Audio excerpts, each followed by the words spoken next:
Assalamualaikum warahmatullahi wabarakatuh. Di tengah hiruk-pikuk Brebes, seorang pemuda muda meninggalkan rumah untuk mencari penghidupan di negeri orang. Namun, sebuah pertemuan tak terduga di sebuah rumah yang jauh dari keramaian kota mengubah segalanya. Apa yang awalnya hanya pekerjaan, perlahan berubah menjadi permainan berbahaya yang menggoda setiap batas moral. Keinginan dan kesepian bertemu di ruang yang sempit, dan kini, keputusan yang salah bisa menghancurkan lebih dari sekadar hati. Selamat datang di channel Albani, tempat di mana setiap kisah punya makna, setiap cerita menyimpan hikmah, dan setiap drama kehidupan mengajarkan kita tentang cinta, sabar, dan iman. Di sini, kita akan menyelami kisah-kisah yang mungkin sederhana, tapi syarat pesan dan pelajaran hidup. Sebelum lanjut, mari kita ramaikan kolom komentar dengan sholawat kepada Nabi Muhammad Sallallahu Alaihi Wasallam. Semoga setiap sholawat yang kita kirim jadi cahaya dalam hidup kita.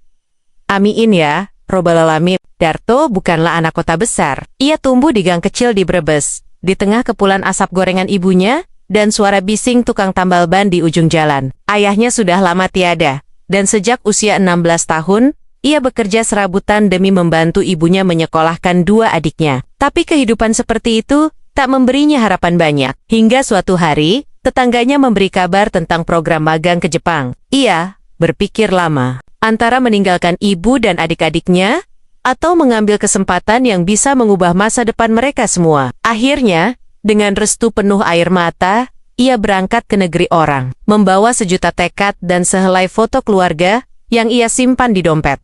Sudah hampir 8 bulan, ia tinggal di Yokohama. Ia bekerja di sebuah restoran kecil milik pasangan tua Jepang, yang ramah namun sangat disiplin. Tugas utamanya adalah menjadi pengantar makanan ke rumah pelanggan tetap. Jam kerja panjang dan suhu musim dingin kadang membuat jari-jarinya mati rasa. Tapi Darto tidak pernah mengeluh. Baginya, setiap yen yang ia kumpulkan adalah satu langkah lebih dekat untuk menyekolahkan adik bungsunya ke perguruan tinggi. Hari itu, salju turun tipis sejak pagi. Angin laut dari Teluk Tokyo menambah gigil yang menusuk tulang. Darto baru saja kembali dari pengantaran saat pesanan baru masuk. Alamatnya tertera di layar tablet restoran, kawasan perumahan elit Minato Mirai. Sebuah wilayah yang biasa dihuni oleh para eksekutif dan keluarga terpandang. Nama penerima pesanan membuatnya mengerutkan kening. Haruka Yamada, nama yang asing. Belum pernah muncul selama ia bekerja. Pesanannya sederhana, hanya satu porsi beef stew dan lemon tea panas. Tapi ada sesuatu yang tak biasa. Catatan kecil di bagian bawah pesanan, kalau bisa, yang mengantar yang sama seperti kemarin. Darto bingung.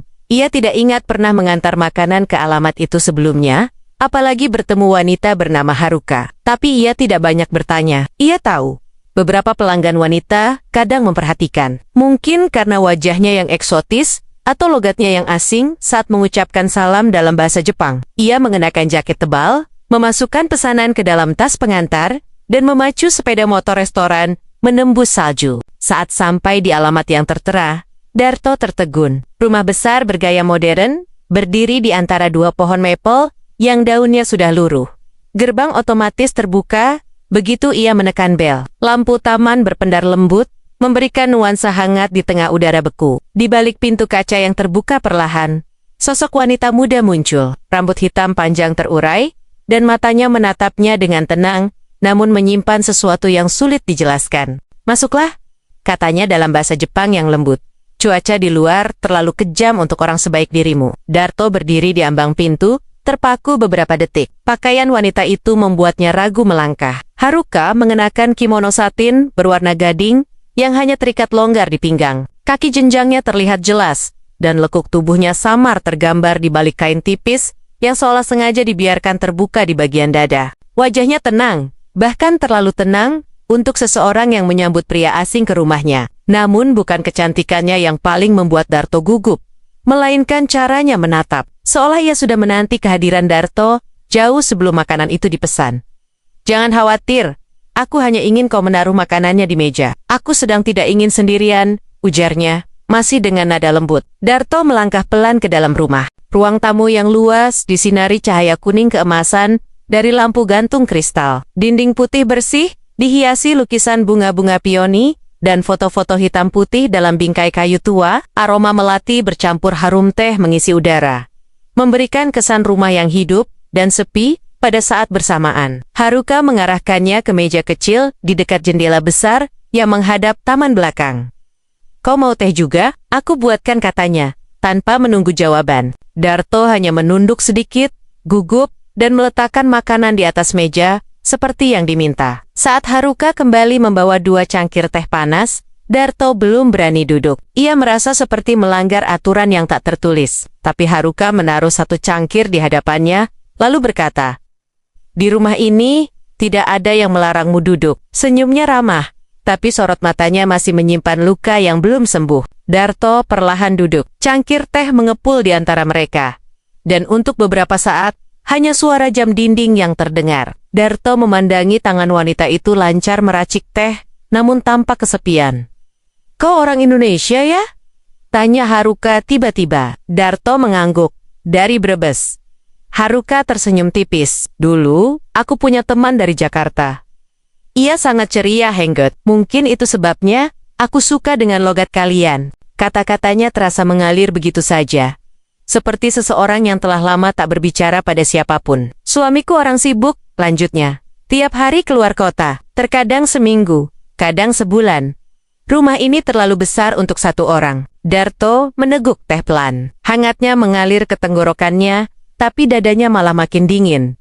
Ia tahu, ada sesuatu yang tidak biasa. Haruka bukan hanya kesepian, ia seperti sedang mencari sesuatu yang telah lama hilang.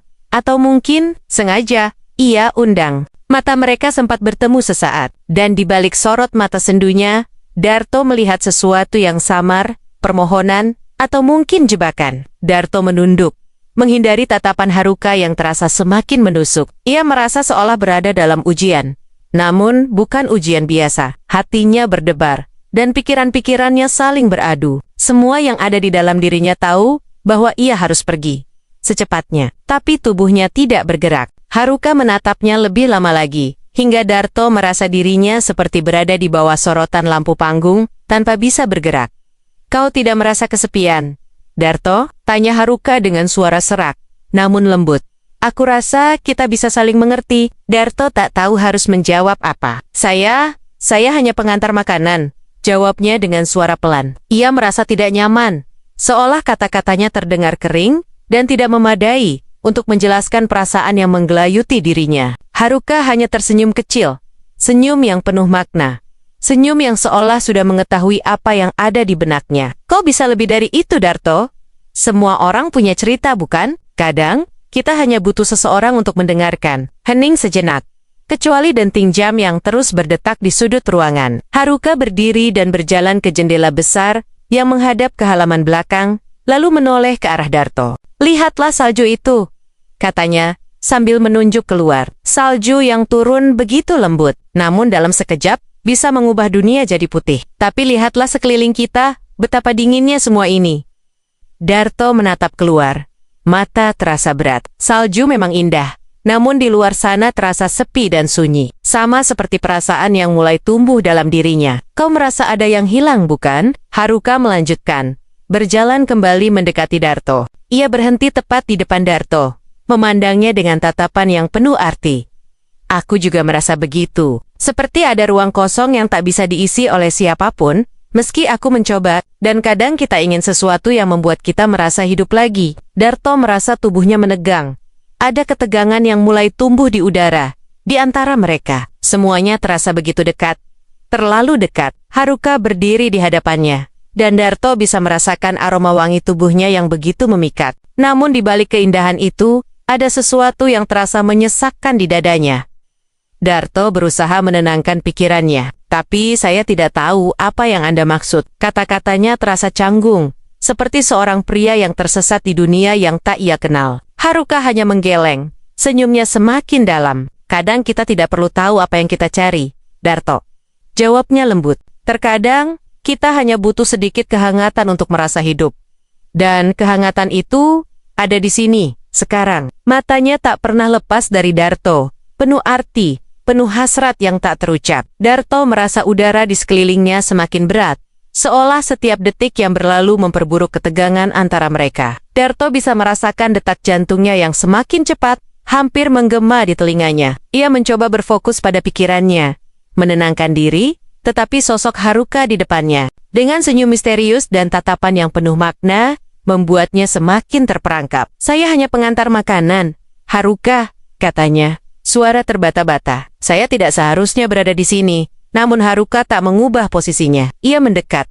Jaraknya kini begitu dekat, sehingga Darto bisa mendengar napasnya yang halus. Bisa merasakan kehangatan tubuhnya. Tidak ada yang salah dengan berbagi sedikit kehangatan. "Darto," jawabnya lembut. "Aku hanya ingin sedikit teman. Seseorang yang bisa mengerti rasa sepi ini." Darto merasa bingung. Dalam hatinya, ada perasaan yang bergejolak. Sesuatu yang mulai terasa lebih dari sekadar rasa simpati atau sekadar kebetulan. Haruka bukan hanya wanita cantik yang membutuhkan teman, ia tampaknya sedang mencari sesuatu yang lebih. Sesuatu yang tak bisa diberikan oleh suaminya yang sibuk. "Saya tidak bisa begitu saja melakukan hal ini," ujar Darto.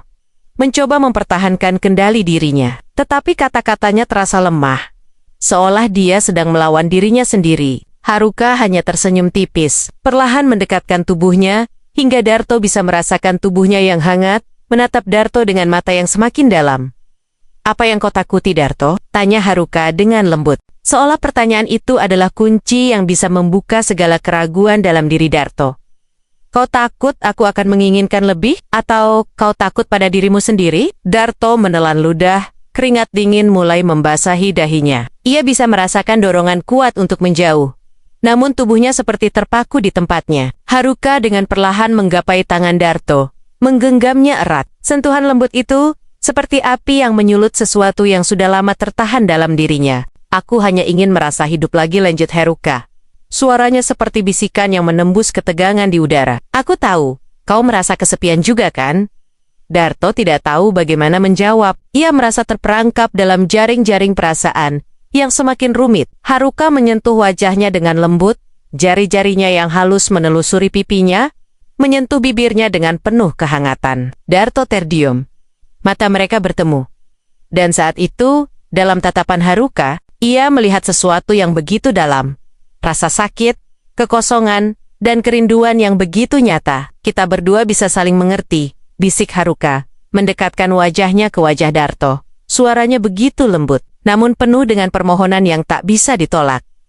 Darto merasa tubuhnya menjadi lemas. Setiap pertahanan dalam dirinya runtuh satu persatu. Ia merasa terombang-ambing antara suara hati yang berteriak agar pergi dan keinginan untuk tetap di sana. Merasakan kehangatan yang sudah lama tidak ia rasakan. Haruka semakin mendekat, dan dalam jarak yang begitu dekat, Darto bisa merasakan aroma tubuhnya yang manis, mengundang, dan menenangkan sekaligus. Sesuatu di dalam dirinya menginginkan ini, menginginkan perasaan yang Haruka tawarkan. "Darto," katanya. Suaranya kini penuh dengan keinginan.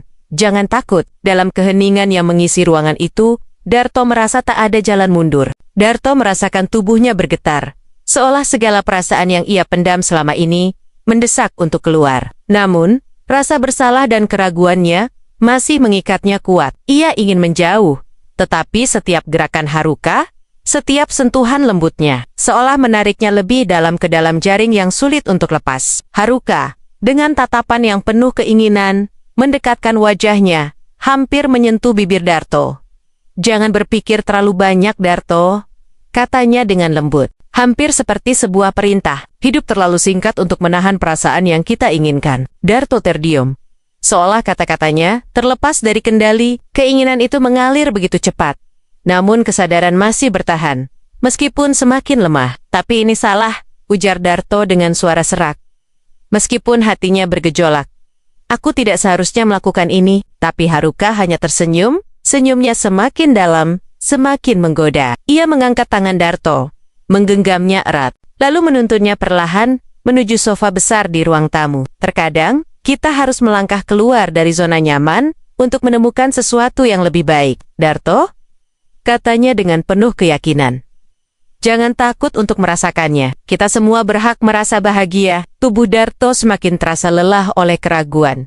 Namun semangatnya seolah mulai hilang, ditelan oleh rasa yang membara dalam dirinya. Darto duduk di sofa, tangan Haruka yang tetap menggenggam tangannya, seperti mengunci dia di tempat itu. Haruka duduk di sebelahnya, hampir menempel, dan perlahan membelai rambutnya. "Kau sudah jauh di sini, Darto," bisiknya. "Tak ada jalan kembali. Kita berdua sudah memilih jalan ini, dan kita hanya bisa melangkah maju." Suara Haruka menggoda, membuai Darto dengan kata-kata manis yang seolah menyentuh inti dari segala kesepiannya. Darto merasa pandangannya kabur, tubuhnya mulai terasa berat, tapi di saat yang sama, ada perasaan bebas yang muncul. Seperti ia melepaskan diri dari sesuatu yang mengekangnya selama ini. "Haruka, aku..." Darto terdiam, tidak tahu harus melanjutkan kalimatnya. Rasa bersalah mulai mencengkeramnya. Namun perasaan lain yang lebih kuat menariknya untuk tetap di sini, untuk melangkah lebih jauh. Haruka menatapnya dengan penuh pengertian,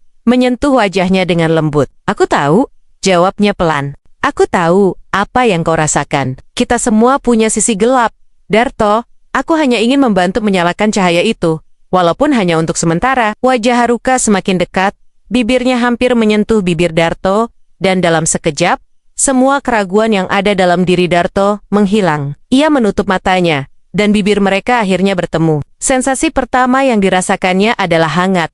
Hangat yang menyebar ke seluruh tubuhnya. Keinginan yang ia tahan selama ini, perasaan yang terpendam dalam dirinya, akhirnya meledak. Mereka saling menyatu dalam sentuhan yang memabukkan. Tak peduli apa yang akan terjadi setelah ini. Dunia sekitar mereka seolah menghilang.